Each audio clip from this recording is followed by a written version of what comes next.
Hello, and welcome to the RBC Small Business Live panel. I'm Jason Storsley, Vice President of Small Business at RBC, and it's my pleasure to be your host and moderator for today's discussion. Thank you for taking the time to be part of our event. Whether you're an established and growing business or just starting out, how and where you choose to promote and profile your company and your products and services is a key part of any good business plan. Today, we'll be discussing the topic of marketing on a dime, and we'll be joined by a panel of successful business owners who will share their history and experiences with you. I'd like to give a special thanks to everyone who submitted questions for the panel in advance. Your questions have helped shape today's discussion, and we'll do our best to cover as many as possible. The discussion will be recorded and released as part of the RBC Sound of Small Business podcast series.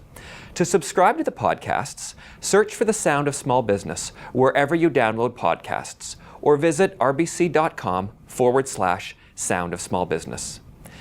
Now, I'm delighted to introduce you to our panel. Our first guest is Barry English, President and Senior Creative Director at TDG Marketing, Inc. TDG Marketing is a full-service marketing, advertising, and corporate communications agency that is dedicated to helping their clients better tell their story to their customers and prospects. Our second guest is Claudia Harvey. Claudia is a successful entrepreneur, author, and a motivational speaker. After years in a corporate career spanning sales, marketing, and operations, Claudia became an entrepreneur and business owner by co-founding Dig It Apparel, Inc., before becoming the CEO of On the Verge, a strategic consulting company. Welcome, Barry and Claudia, and thank you for being here with us today. Thank you very much. Thank you for having us. Both Barry and Claudia will share their experiences, lessons learned, and advice on how you can make your marketing budget go further. And finally, we have Jeffrey Wood, President of the agency Nextdoor. Jeff's agency prides itself as being a bridge to better communications, whether that's in the realm of more traditional media or the expanding worlds of digital and social. The agency Nextdoor specializes in strategic planning, communications, branding, advertising, and design. Jeff, it's great to have you here as our expert. Thanks for joining us. So let's kick things off with getting to know our panelists. And Barry, I'll start with you. Could you share a little bit about yourself and TDG? Great, thank you. You know, TDG Marketing started about 17 years ago, and I was doing the commute from Brantford to downtown Toronto. I'm in Brantford, Ontario, home of Wayne Gretzky, hooray. Doing the commute from Brantford to downtown Toronto, and we were talking earlier about a bit of lifestyle change. And so I had a lifestyle change and decided to start my own business. It was amazing. I was very comfortable walking into the chairman's office of the RBC or the president of the of Xerox. But boy, when I got into my own home community, and I realized probably one of the most difficult things to do was to introduce yourself to a world that you didn't know anymore. You know, whether it was the branch manager of our bank or the president of our Chamber of Commerce. So I started this business and TDG Marketing, as you said, is a full-service marketing, advertising, and corporate communications agency. We do web design, video production, graphic design, planning, research, digital, social media, all the things we're going to talk about today. But I had to start out with how to market a marketing agency. And I'll tell you that one of the things for me was really getting out into our community. You know, our base, there was no doubt for us that our starting point, our launching point for our business was going to be in our home community. And starting into that base and getting to know people and networking and reaching out and getting our story told. But for me, it all started with, and I think and I say this to our clients today, whatever size of their business, it started by making sure we did good business. We offered good service and made sure that the quality of what we did was able to be sold. Right. Well, that's great. 17 years of experience. We'll look forward to asking you some questions and your advice to helping our participants and introducing yourself to the world. We'll pick up on that a little bit later. Claudia, let's move to you. You have very successfully made that shift from the corporate world into the world of entrepreneurialism. I did. Talk to us a little bit about how you did that in your journey. Well, I was in the corporate world for probably about 20 years in sales, marketing, operations, finance, sort of the whole gamut. And basically out of necessity. I had 3 small children at home, and I wanted to leave the stress of the corporate world, and I'm sure a lot of women and people can relate to that. And I co-founded a business with my business partner at the time, and we created a company called Dig It Apparel. And in the infancy of Dig It, we went on Dragon's Den. And we struck a deal with Kevin O'Leary at the time on Dragon's Den, and this is in season 4, so it was a while back. But even with that wonderful experience, we still had to work very, very hard to do sales and marketing for our business. Right. And then through that journey, organizations and companies would come to me and ask me to speak about small business startup strategies and sustainability strategies. So I morphed into becoming On the Verge, which is a strategic consulting company, and we call ourselves the Possibility Strategist. We make your possibility a reality. So I help entrepreneurs and business people overcome their challenges, their fears, and reverse engineer where they want to be by determining their goals and strategically how to get there. Such an exciting story, from a lifestyle change to finding yourself on Dragon's Den, and then finding yourself now spending a lot of time speaking to businesses about how they can get started and market, Right. as opposed to just doing it for yourself. Right. Such an interesting transition. And I think I can speak to a lot of entrepreneurs and business people where you need to find your joy and your passion and understanding what you really like to do and find the niche of where you want to be and market that for yourself, but also really enjoy your space that you're in. It's so true, and I think really speaks to a lot of small business owners just trying to find themselves in their space that they enjoy and really want to invest in. So welcome. Thanks for joining us, Claudia. Thank you. Jeff, tell us a little bit about yourself and the agency next door. It's an interesting name. I would think designed for one that's going to stick and people are going to remember. Well, that's the hope. Just to take a step back first, though, I mean, much like what Barry and Claudia said, I began my career in a very traditional way. I graduated from the Queen's School of Business, and I got a job in the traditional marketing, advertising world. And I was going merrily along on that path, and then my wife and I had a son. And when he was 1, I made a decision, there might be a way I can do both, to be that dad and to be that person who is involved in advertising.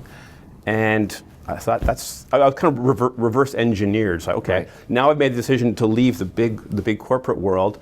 Now I'm working for myself. Geez, how do I do this? So my son's now 21. So it's been a great voyage there.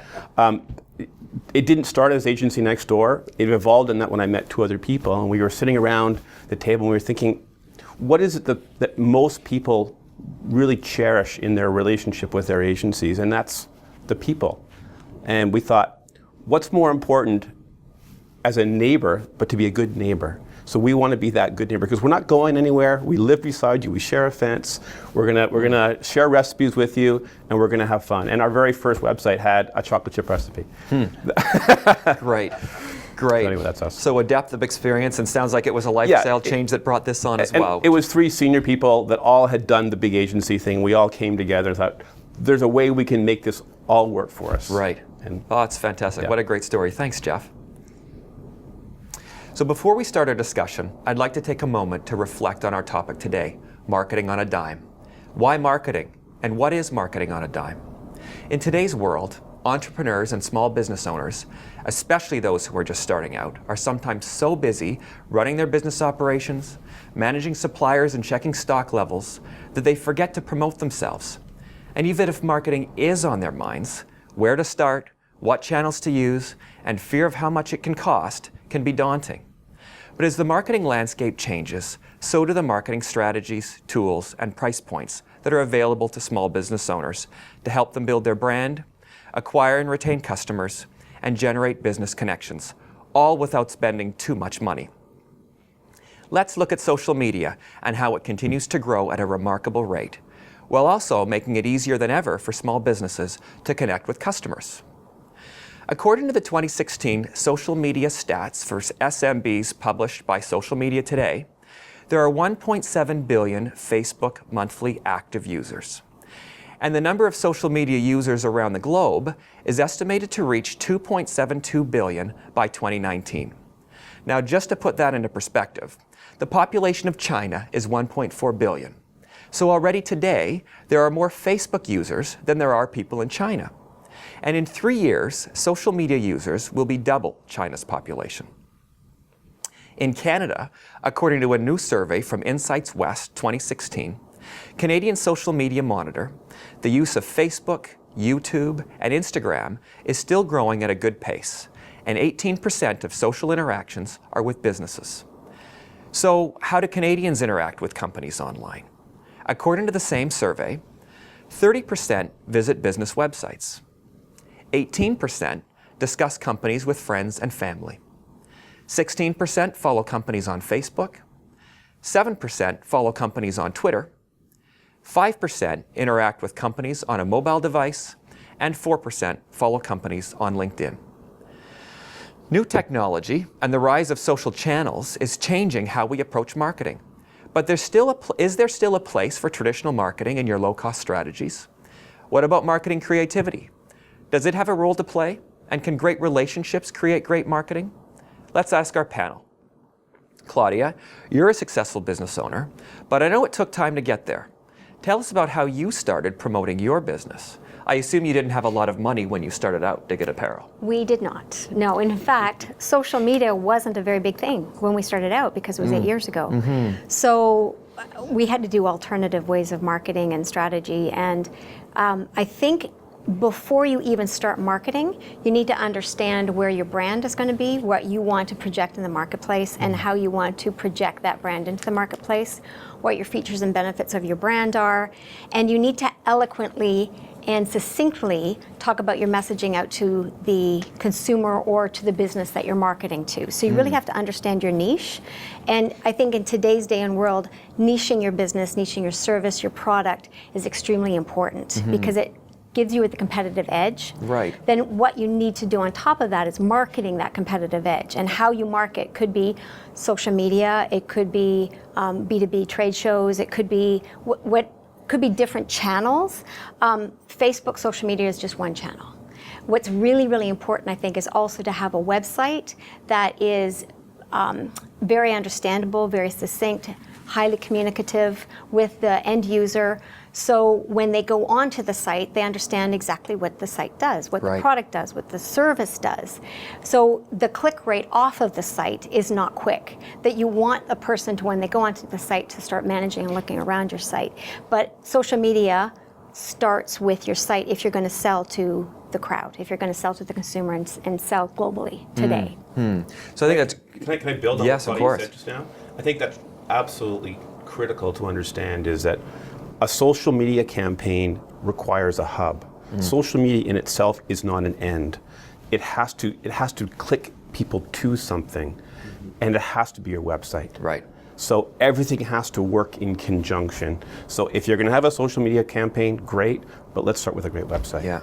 And let me add to that, Jeff. And I mean, it's great the statistics that we've just seen where 5% are interacting with a mobile device.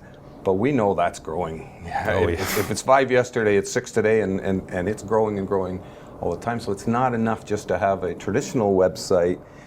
It's important in today's world that website is responsive, that it's able to be, because our phones, I mean, how many of us are phones? Tablets, yeah. There are lifelines these days, and it's, most people they're researching a product or service before they're ever going to make a buying decision. Yeah. They're going to research that product or service on their mobile device. Your website needs to be able to be viewed effectively, and not only viewed effectively, but used effectively. That's a good point. Yes, I think each landing page on your site has to have a call to action. So it's not just a calling card to say that this is what we do, we're ABC company, this is what we do. You need to have an action so the consumer then starts to buy your product. So you either have a call to action per page, or you have a Facebook campaign or a specific social media campaign that targets right to a specific page on your website with a call to action. So that generates further revenue, further activity on your website. And it's really important in today's day and age, again, that you're very targeted and you know exactly the strategy behind it. It's not just doing a Facebook ad and just throwing spaghetti on the wall and see if it hits. Right. It's very strategic today. So that's interesting, and I want to come back to that kind of call to action piece. But what I'm hearing is brand is important, know something about yourself and what you're marketing, and then I heard website, website, website. So there's lots of different marketing tactics and lots of different kind of forms you can use, but website is so critical. So we talked about startup and the importance of website. How does that evolve as you go from startup to being more established and growing your business? Does the purpose of your website or messaging on that website change? Does it need to? Oh, I think it definitely does. I think the website is almost like a business plan where it's a growing entity. As you're growing your products or your services, you add to your website, and you don't want your website to be stagnant. You want to be growing because you want to show the consumer who you're marketing to that you're a growing entity. So, I mean, I know that you gentlemen can speak to that because that's what you do for your clients, but it's very, very important. I think that as you start, when you're niching your product or your service, you are targeting what that service is, and then as you grow, you expand those services and eloquently communicate that to your consumer. I think it's important to recognize whether we're talking about a website, whether we're talking about a video production, an old traditional newspaper print ad, a brochure, a pull-up banner, whatever it may be, they're all canvases. And at the end of the day, marketing is about making an emotional connection between the product or service that you sell and those who are likely to buy it. It's never been anything more, and it's never been anything less complex than that. So your website needs to make that emotional connection, and it needs to make sure that people can understand what do you want them to do on each at each step of the way. What do you want them to do? What are you asking them to do? And what's in it for them? Why should they do it? And that's got to come across in your site. And again, whether it's a website or a print tool, it's about making that emotional connection, and so that it's not about why you want to sell it. It's about why the end user wants to buy it. What's in it for them? Right, and why your product and service is better than the other products and services out there, and how you communicate that. Always going back to communication. Absolutely. Yeah. And what's in it for them changes over time. Sure and you does. need to be able to change along with it. You go to a client and they say, when our website's finished, then we're going to do this. My answer is, your website's never finished. Right. It's always a work in progress. So let's get something up there. Let's not fuss the minute details. Let's get something up there so that we can start building a campaign around it. Yeah. Then over time, we can evolve, we can expand, add more widgets to it. Yeah. So I think these are all great points. I'm hearing keep it simple, visible, easy to use and understand, have a call to action, and evolving, always evolving with the needs of your clients and as you're growing your business. Let's talk a little bit about some cost-effective tips to promote your website and increase the number of visitors. What kind of experiences have you had to be able to drive traffic to websites? I remember one of our early clients, and this was a client that they essentially sold and serviced large trucks across the province. And they were building their first website, and we're building the site, and we were talking about how to get traffic to the website. And I said to him, well, you have trucks going up and down the 401 every single day. Put your website address on the truck. He goes, well, nobody's going to go to a website just because they saw it on a truck, right? But again, for me, and the world has obviously changed, and we all know the importance of Google and making sure that you rank effectively. But one of the things that I still believe is important is if you want the right traffic to your website, you have to tell them. You got to tell them where it is. You have to tell them why they need to go there. And tell them often. And tell them often. Yes, in every single possible way of telling them. So even in your email signature line, put your website point. in your email signature line. It says on average it takes 7 touches to make an impression. So a touch Right. could be an email with your website. It could be a truck on the side of the road. It could be people use their website on their cars. So it's touching the audience and touching your consumer, and it's very good. Very good point. I would say a website's no different than any other product out there. If you want to get people to come, put something compelling up there for them to want to go. Right. Do they want to share what they've seen? You need to provide something of value for something to be sold. Yeah. And a sell in this case is just coming to my website and liking it, interacting with it, and sharing it. Yeah. But it really starts with what's on that website that makes it worthwhile. I think that's a good point, is you start to put yourself in the client's shoes around what is it that you want them to know and what do they want to hear from you, what do they need from you, and that's the kind of information you want to be putting on your website. The topic is marketing on a dime, so I want to get back to the on a dime part. We've talked about websites and the importance of websites. How much does this cost and how easy is it to do? Well, there is a point though in terms of if you can only afford a small spaced ad, how do you look at the real estate of that ad and figure out how you're going to allocate it? And I think obviously you need the name of your company. You need to find that one key thing that you want to drive in terms of why you should buy. The other thing is your website. You know, the point of contact. If you just focus on those three things, you've probably used your space correctly. And just because you have a bit more doesn't mean you should add to that list. Yeah. Keep it to those three simple elements, and that's how you promote the website. Allow it to be your silent salesman. You know, when I started my business, marketing on a dime sounded really good. I don't know that I had a dime. A dime would have been a large budget at that point. You know, so we had to do all of the techniques of traditional marketing. And if we all believe that word of mouth, and I know we do, I know we all believe that word of mouth marketing is still the greatest thing to achieve. You know, having someone who bought your product or service say something nice about your product or service to someone else who is likely to buy your product or service is still the very best marketing that you can get.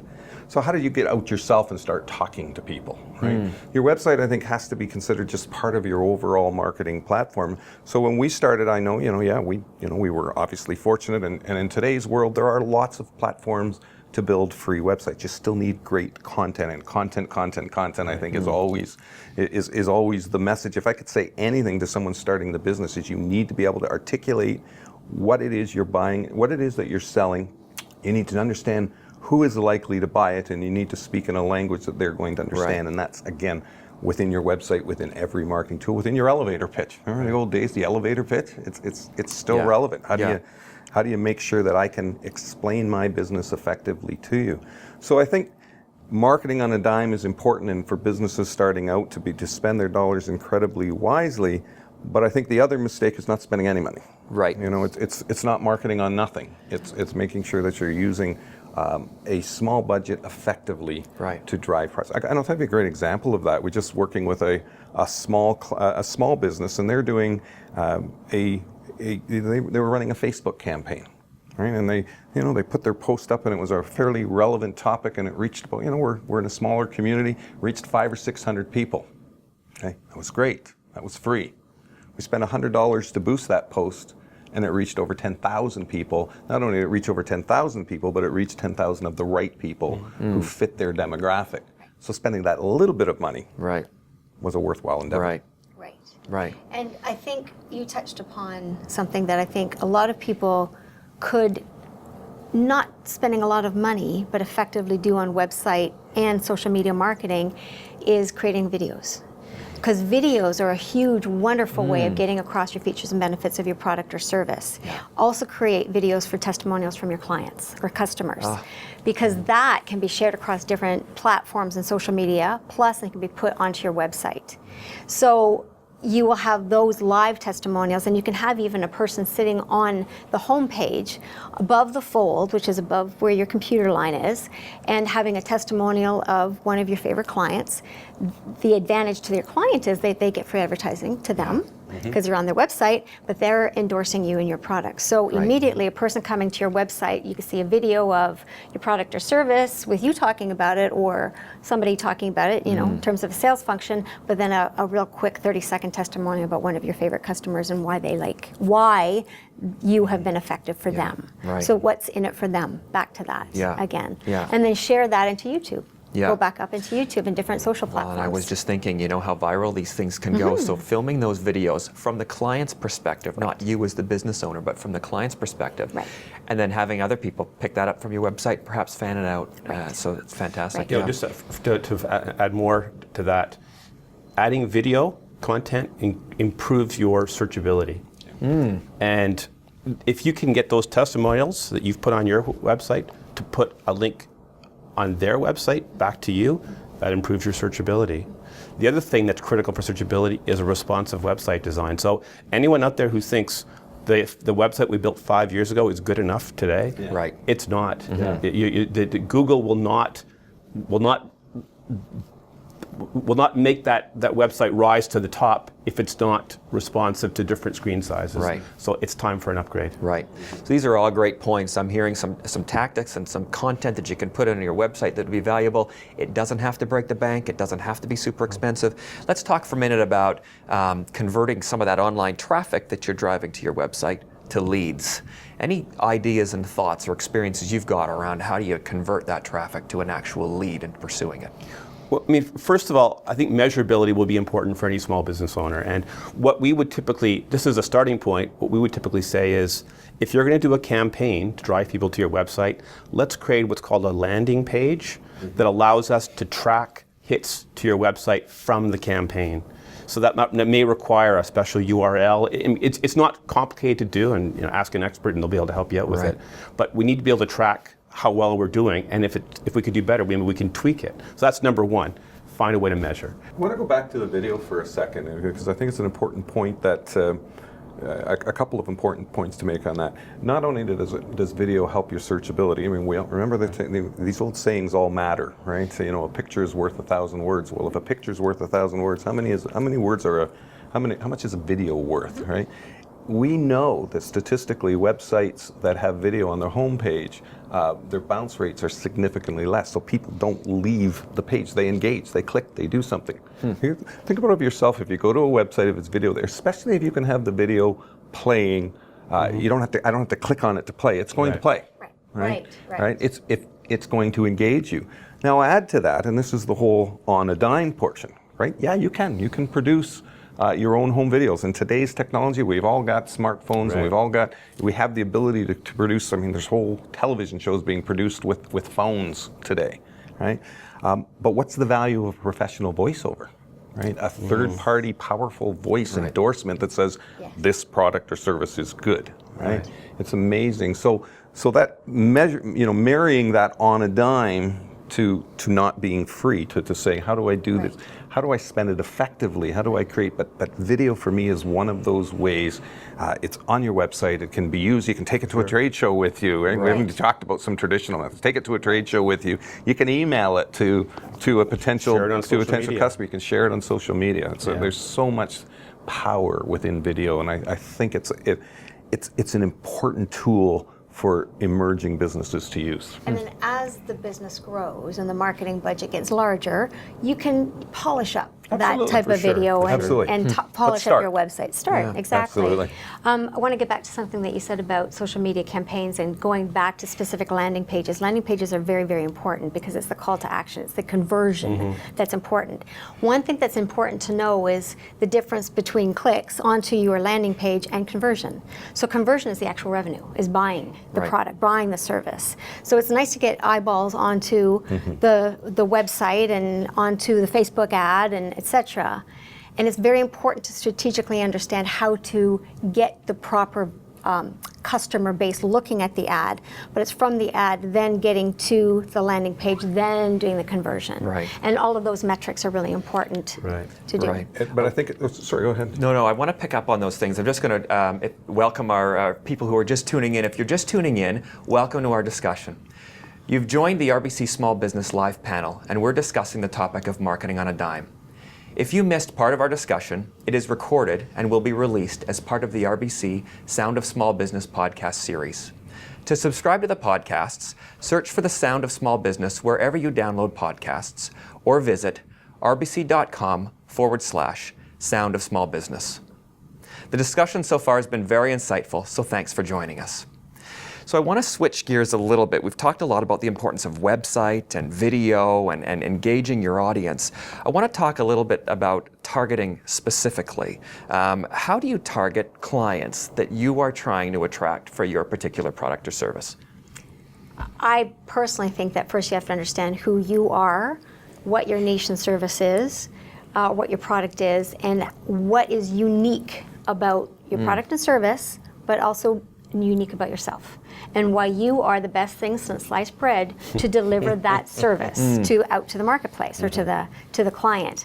So that has to be understood before you go and attract a consumer, because you have to be able to target what type of consumer you want based on who you want to portray. Right. And you, as a small business owner, you live and breathe your brand. You are your brand. So understand how you're going to project that out into the marketplace is absolutely key before you actually go out into the marketplace. That's the strategy. That's the strategic aspect of that. Right. So. Right. I was going to say, imagine you walk into an elevator. Who would you most like to be standing beside? And what would you say to them on the 8 floors that you go up and down? You probably have, less than 30 seconds. So pick your person and pick your message. That's what you should be figuring out to broadcast to a larger version of that. And then it's just about being creative. You know your community better than anybody. So where do those people exist? Are they in the park? Are they in the mall? Are they online somewhere? Each person's going to have a different answer to that question. And when I often tell my small business clients, my entrepreneurs, that when they're starting to understand who they are, they need to develop a 30-second commercial about who they are, so that when people say, "What do you do?" you don't start rambling on and doing the ums and the ahs and, "Oh, my thing, this and that." You succinctly say, "This is what I am." You say it with confidence, because that is your brand, and that is what you do and how you do it and how you communicate Absolutely. it. See, the value of it's still an elevator pitch, right? At Right. the end of the day, you use the same analogy, and I think that's right. But I want to go back to, you start by who you are, what's your product or service, really understanding who's likely to buy it. And it's easy sometimes to say, well, everybody can buy this. Who's most likely to buy it? That's your primary target audience. Right. How do you focus in on your primary target audience? Because if you have limited time and limited dollars, right, then talking to people who are somewhat likely to buy your product is a whole lot less valuable than talking to people who are highly likely to buy your product. So really have to understand who your target audience is, break them down, and you got to build a plan. You got to start with a plan. You have to say, how am I going to communicate with this target audience? What are all the tools? I need a website for these guys. I need to, I'm going to visit them at their place of business. I'm going to attend a trade show where they're likely to be. I'm going to send a tweet. I'm going to do all of those sorts of things, but you've got to understand where to spend your energy. And then for me, it's all about making sure that you're with your primary target audience the vast majority of the time. Just to follow up on that, I did an ad for a very small business a couple of weeks ago, and I was sent the ad that they did previously. And in the ad, he basically covered off all the different possible customers for his business, and never told me the number one reason I should be a customer. He also, it was a very small space ad in a local magazine. He also allocated probably a third of the ad to somebody who was a family member who was a complementary business, but he was just trying to help them out a bit. So, as noble as that is, you need to focus on your business. Focus. So what we gave them back was, let's pick one of those customer groups, let's deliver them the absolute most important message as to why they should buy, and let's see how it does. Yeah. So it almost feels like a precursor. Before you can start targeting a particular client, you need to know something about yourself. You need to have a brand. You need to be very clear on what the value is that what you're offering has. And then you can start to think about, now, how do I get that in front of the right people? But it really is a lot about knowing something about yourself, your brand, your business, and the value that you bring. Well, not something, a lot. Yeah. A lot. Yeah. Before you go into the marketplace and before you start talking about Maybe it. everything. Yeah. Maybe Yeah. knowing everything. Yeah. I mean, you really have to just be. I wanted to so point out, when I focused. first met Claudia just an hour ago, when I walked into the room, she had what I'm calling the force of you. She was very clear as to Sounds like I'm Darth what Vader. she sold, how she sold it, and it was just sort of an explosion of passion, and I thought, wow, you are clearly someone who's done a good job in doing what you're doing. Thank you So very I was much. very I appreciate impressed with that. Thank you. Yeah, that's Thank you. great. But you said something important, passion. At the end of the day, if you're not going to be passionate about the product or service you're selling, how can you expect someone else to be? You have to live it, breathe it. It has to be important. Right. What's the big world problem that your business is going to be involved with and is going to make a difference in? Yes, because again, as a small business owner and entrepreneur, and you're starting up, and you're in that first 5 years, which a lot of, I think, the viewership is, they're fearful of their other elements in their life that are going to get in the way. And I've been there, I've done it. I've gotten up at 3 o'clock in the morning with this epiphany, this idea. I started working at my desk. I'm not tired at 10 o'clock at night because I love it. I'm living and breathing it. Right. I might be weary, my eyes might be a little bit like this, but it's not something that I'm like, oh, I have to do that again tomorrow. I want to do it tomorrow. So if you are overcoming the fear of getting into business for yourself and becoming an entrepreneur, your upward spiral of possibility and positive reinforcement will fuel where you're going and how you're doing that. Right. So let me pick up on the where you're going part, because you hear so much, and we started with some stats in the beginning around social media, and it's something that is growing rapidly. You can't ignore it. Talk to me a little bit about how do you best use social media when you're starting up a business, how important that is, and how you do it cost effectively. Social media isn't expensive at all. What's expensive is your time. It takes to do social media. You need to brand yourself, in my opinion. You need to brand yourself, not only your personal Facebook page, but a company Facebook page. And there are a lot of social media platforms out there right now. Right. I personally think that you need to take 2 social media platforms, know them extremely well, how to join them, how to share them, how to effectively use your time with them, because social media can take up so much time without being effective, without converting into actually revenue dollars. Right. So you say pick 2 platforms. If you could pick 2, and there are many, which are the 2 that you've had most experience and success with? Well, I think it depends on your product or service. Right. Because if you are a B2B, it might be LinkedIn and Facebook. If you are a person selling a product, it could be Pinterest and Facebook. Right.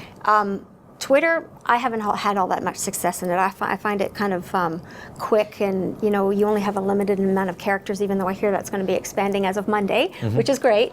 But so I think it really depends on the product or service and how you want to get out there. And always remember, social media is not the be-all and end-all of marketing. Right. But it is inexpensive as long as you do Facebook ads or possibly other ads, and you're not spending a lot of money with experiments. Right. It's the strategy behind it. I think so, but it's content, right? At the end of the day, remember social media, remember that old, I won't say a brand, there was an old hair product, right? And she told 2 friends, and so on and so on and so on. That's all social media is, right? It's 2 friends telling so on, so on, and so on, right? And it's become, we know today, in fact, Facebook is really a paid platform today. There's so much change, but at the end of the day, if you're a business starting out, they're great platforms to utilize to start a Facebook page, and I would argue to start a Facebook page and separate it from yourself personally. Connect your personal brand, but make sure that if you're trying to build a brand, that you let that brand grow and breathe and thrive. Ask people. How do you get people to your Facebook page? Ask them. Network. Make sure that you tell them, here's where you go. Give them a reason. And that reason can't always be buy my product. That reason has sometimes got to be, here's why this kind of product is going to work in your life. Here's a safety tip to drive, to make your life safer when you're using our product. Here's 10 different ways that our product can impact your life that you hadn't thought about. You've got to be creative, right? And to your point, it doesn't take a lot of money. It takes a lot of time, and one of the things that I think is really critical, go back to marketing on a dime, is to step back and say, okay, is that my best use of time, or in fact, am I better off to bring someone in who really understands all those platforms to help manage my social media and let me go about doing what I do really well, so which is making my widgets. Managing it becomes so important. But I was hearing something from the 2 of you that says, as important it is to have a brand and a personal brand and your own personal Facebook page. And sometimes small business owners and the businesses are so intertwined. But what I'm hearing is it's important for your business to actually have a life. Yeah. It has to have its own page and its own brand and its own value. So and I think that's really important. You put your logo on it. You put pictures of your product on it. You don't necessarily do that on your personal Facebook page. Right. Your personal Facebook page, you're sharing with friends, family, cute stories about your dog. Yeah. You don't want your dog on your business page unless you're selling, a dog food. Yeah. So again, the business page does have a life of its own, and you can use it and target your messaging on your business page versus your personal page. Right. If you do have an amazing accomplishment in your business, absolutely share it to your personal page. So there could be some overlap. Oh, there. absolutely. Very much so. Yeah. Absolutely. Yeah. Very much so. Jeff, talk to me a little bit about I your business completely and the disagree advice. with all that. Just for a different I love thing. to hear it. I think that social media is exactly that. It's a social page. And corporations and businesses are not human beings. People don't want to share with a business. They want to share with a person. So I would say if you're going to try to use social media effectively, you've got to personalize your social media presence. And that means, I talked about the forest of view. That forest of view has to be evident in everything you do in your social media activity. Because otherwise, evidence has proved this out. People don't want to actually engage with a business. And you talked about how many Facebook users there are. I know that means they signed up once to get a Facebook account. Right. But in reality, that represents a much too large a number for the people who are actively using it. Yeah. Further, you take an even smaller proportion of that, the people who are actively engaging with a brand. It becomes minuscule. So the numbers look impressive when you don't actually digest them very deeply. Right. But I think there's far more effective ways to spend your money and your time and your passion. Interesting. So a different perspective on social, still seeing it as being important. But let's talk a little bit about social versus some of those more traditional styles. You hear less about, shoe leather marketing and grassroots marketing. But does it still play a role? And how do you use it in your businesses? When I launched my business, I would say, and I say this publicly, the Chamber of Commerce. I live in Brantford, Brampton. The Chamber of Commerce for me was a huge source of introducing my business to the community, networking with people, providing some credibility. It gave me some credibility. It gave me an opportunity to talk to like-minded people. It was such an important part of our business. And then we looked and we said, boy, it's working so well. And it's like anything else. You only get what you put into it, right? So if you're a member but you're not going out to a meeting or joining a committee or volunteering, helping out a little bit somewhere, if you're doing those sorts of things, then your business starts to gain a profile. It starts to gain a personality, right? So I think those network chambers of commerce, networking groups, social Rotary clubs, all of those sorts of things where you're actually involved in the community, I think are an important part of where it's an opportunity to share your business story, right? And I think, Jeff, I want, because I agree with you. I do agree with you. For the sake of, people don't really care about your business in the way that they care about you personally. So I agree that social media is a place to humanize your business. But I think that there are times where you need to make sure that your business has a personality, and that personality of your business may not be connected and may not be the same personality as the owner. As a small business, I think there's a whole lot of merging between your personality and what you do for a living. Agreed. Right? Yeah. Agreed. Yeah. So the world may be going digital in a lot of ways, but don't forget about these traditional types of marketing tactics. They're still very effective. Talk to me a little bit about print. It used to be that print was big, newspapers, magazines, pamphlets. Where are we with print today, and do any of you use it? I use print constantly.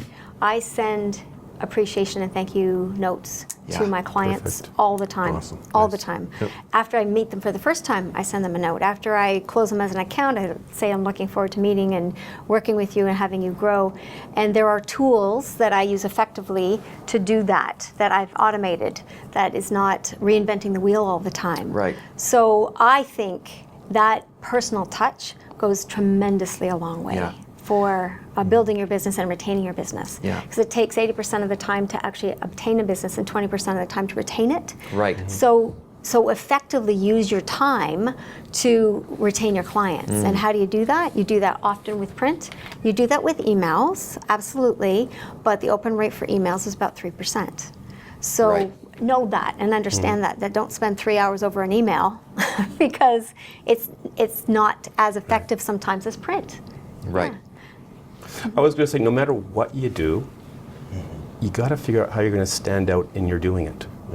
And I would suggest great it's point. actually a whole lot harder to stand out using social media than other medias give you more latitude to work with. So, for instance, we had a small business client a couple of months ago, and we did a direct mail campaign. Like, direct mail, who the hell does that? I mean, real estate agents use that. That was the most powerful message we ever had delivered. It was phenomenal, and it's just how you approach it. And it actually went from the printed form, nothing to do with us, but it suddenly was picked up social media-wise. People were taking a picture of it and sharing it. Like, wow. That's a successful campaign. Yeah. Yeah. So print is effective. You've used print successfully. Don't forget about that in the social age. What are some other forms of networking? Print has been used for networking and building those relationships. Barry said something really key, which was understand your community and figure out a way to get that community to support you. Because if you can do that, you are golden. And I talked to, when I was coming onto this panel, I talked to a small business friend of mine. I said, look at your 6 years running a store. What's been the most powerful thing that you did that can help explain the success you have today? He says, 100%. It's all the charities that I got involved in, donating my product, donating my time. And it's like, wow, the community responds to that. Now they know I'm that good guy that helps out, so they bring their business to them. And that's another touch point in the community. You get your logo out there, you get your brand out there, and it's a feel good. Yeah. It's a wonderful thing that you're doing this and you're donating your time and your product and your service. So it's a feel good. People remember that. And they think that's wonderful. It's another touch point. Yeah. You talked about the human side earlier, Claudia, and I think it's so easy to forget that in these days of social, but how meaningful a handwritten card, a personal thank you, and it can play very much into your business strategy, because you talked about 80% of the effort to get a new client, 20% to retain it. And so that how you close that sale or that relationship that you have becomes so critical. Talk to me a little bit about business and client retention. We talk about new clients and building new clients and driving new traffic to websites. What are the tactics in retaining clients and some of the strategies you've used? It's creating that personal touch. It's having amazing customer service. That it's when you have a new product that's in your lineup, you're able to go back to your existing client base and able to upsell that because they've already trusted you and they like your products that you've already had. And it's about, again, communicating effectively what you can do for them in addition to what you've already done. Right. So it's that personal touch. It's all customer service. So there's strategy of sales, new sales, but there's whole strategy in customer service and how to keep that customer close to you. Yeah. And I think it's extremely important, and it's a lot easier than acquiring new sales. Yeah. And I think it even starts even before that. It's even before the customer service. If you're gonna start a hairdressing salon, then cut really good hair. Cut hair fantastic. Be the best hair cutter that you can be. If you're going to sell widgets, make sure your widgets work really well. And I think at the end of the day, it's quality. Yeah. Right? In today's world, quality still matters. So if you're looking at your business, if you've started your business and it's not going as well as you want it to go, really step back and look at is my product or my service up to the level it needs to be to be able to compete in today's world. Before we went to the market, we took 9 months, and when we're in Dig It, we took 9 months to actually create the prototypes to understand if the prototypes are going to work. Because if they weren't working on my business partner and myself, which was our niche market, we were the niche market, then we weren't going to be able to sell it at the price point that we wanted to sell it at. Yeah. So you're right. It's very important to have the product and the service that you want to portray out in the marketplace. Yeah. Sorry, go ahead. I was going to say, as human beings, we prefer the familiar. And if you've done a good job for someone, why on earth would they go anywhere else? Right. I mean, unless you've moved or they've moved, I'd way more rather walk into the same place or talk to the same person to get the same product. Yeah. Or something similar. Yeah, and that's very much what I'm hearing from both of you as well, Barry and Claudia, around know what you do it better than anybody else, and make sure your clients are absolutely loving it. So let's talk about word of mouth for a second, because it plays very much into that. And we were talking earlier about word of mouth, and how do you branch out beyond word of mouth in terms of marketing tactics? Well, I have a different take on print. Right. And becoming an expert in your field, because say that you have a widget and you have an exceptional widget and you become an expert in the widgets. There has to be trade magazines, or there has to be publications out there that you can actually submit articles to, and you become the expert in your field. So you become the voice of the widgets. Absolutely. And magazines, articles are always needed in magazines and trade articles, and Especially in today's world where it's online magazines and journalism is open to everybody today. right, Yeah. right, and that's how you go from grassroots to much bigger. That's how you grow globally, and then you can start social media playing that. So you've got your touch point Right. in a magazine as an expert. Yeah. And then you can play off of that into a social media campaign. So there's different ways of strategizing on how to market that, but it costs nothing to submit an article to an editor in a trade publication or a magazine and Right. see if it gets picked up. Or a blog. Or a blog. Yeah. Yep. Yeah. So I love what you just said there. You talked about marketing on a dime and more effective ways to get people to your website. If you can get a partnership with some media out there who can authenticate what you say or what you do, you're gonna drive way more than I could, as a professional, I could ever help you do better. Right. So find those media people in your community and talk to them. Yeah. So let's pick up on that for a second, because we're talking to people, we're printing ads, we have an effective website, that we've got our messaging is clear and the value proposition is clear. Talk to me about how you turn some of these connections into sales. Because sometimes it's very hard to kind of bridge that gap. I've met somebody, by word of mouth, they've now come, but how do you actually turn some of these connections effectively into a sale?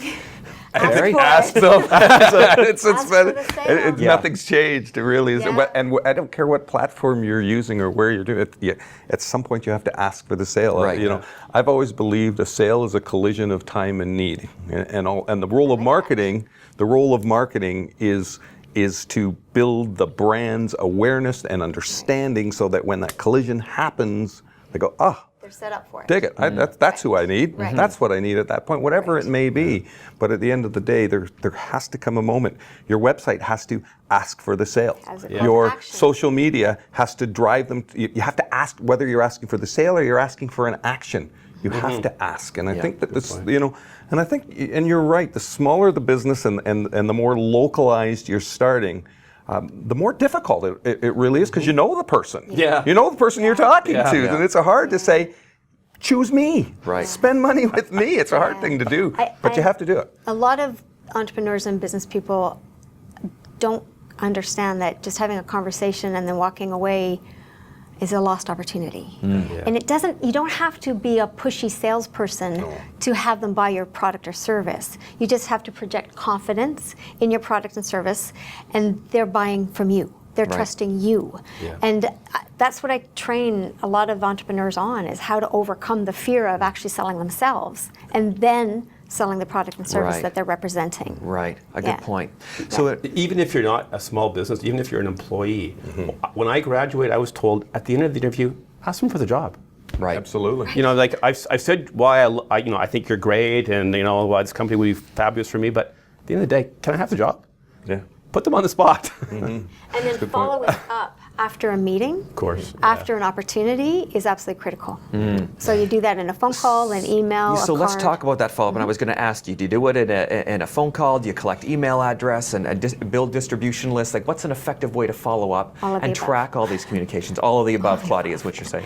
I still do some old-fashioned prospecting, and I'll do it where I don't know anyone. I'll do cold calling, and I love doing cold calling. Right. I walk in with a little print tool. Print still has value. By the way, we only print about 100 of them at a time because we change them every week, because the message can change every week.